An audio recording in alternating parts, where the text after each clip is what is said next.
Good morning, everyone, and especially to you, sir. Good morning.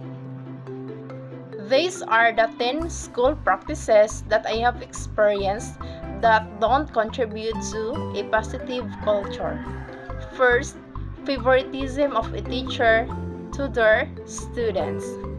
Second, some teachers think that they are always right.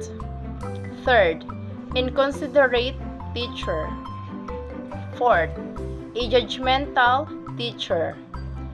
Fifth, lack of teachers' encouragement. Sixth, tolerating bullying and discrimination. 7. Some teachers blame students for lack of progress. 8. Stereotyping and biased environment. 9. Teacher discourages collaboration. And last, lack of motivation to their students. Next, are the following items good tips in building positive culture? Defend your answer. If it is not so good tip, suggest or replace it with a good one. First, no talking as classroom rule number 1 imposed by the teacher.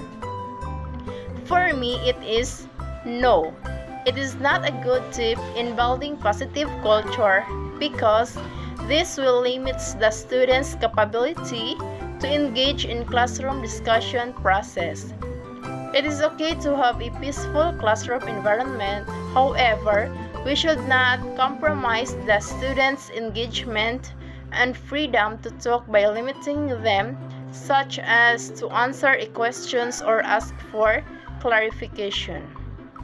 It is really important to give students an opportunity to express themselves, to get up and move around, to work in groups and pairs and discuss.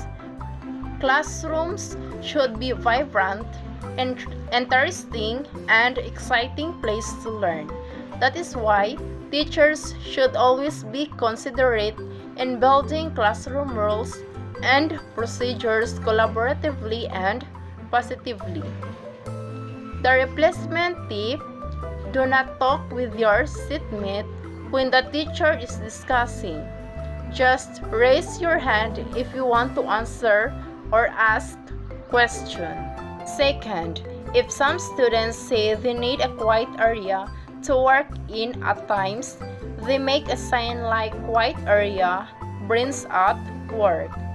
For me, yes, it is a good tip in building a positive culture because it is important to a teacher that he or she will always build a classroom rules and procedures collaboratively and in the positive. Third, we talked about this yesterday. Did you forget? You had this so well yesterday. I know you can get it today. For me, it is no. It is not a good tip in building positive culture because this statement is blaming on students. My replacement tip: you had this so well yesterday. I know you can get it today. Reminds the students of their past success. These are both subtle differences in language that can make a big difference in your students' perceptions of your faith in them as a learners. Fourth, speaking of mindsets, examine your own mindset. Do you believe in your own ability to learn and grow? Do you believe it is your obligation as a teacher to model learning and growing? Look at this graphic on an educator's mindset and do a little self-reflection. For me, yes, it is a great tip in building positive culture because as a teacher, it is very important to examine your own mindset and to believe in our own ability to learn and grow. I believe also that it is the obligation of a teacher to be a good model of learning and growing and can influence the attitudes values, and behaviors of their pupils.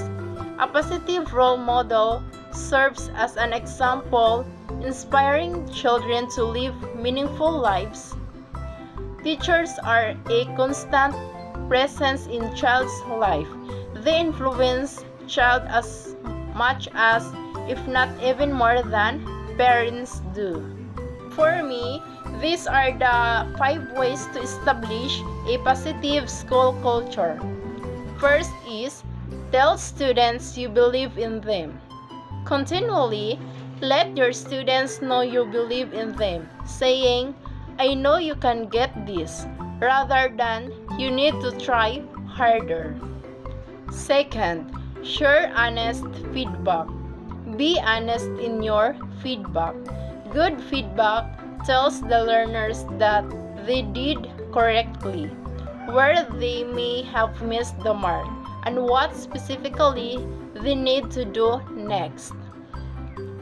Third, be objective. When dealing with a student, conflict, or behavioral issues, be objective rather than accusatory.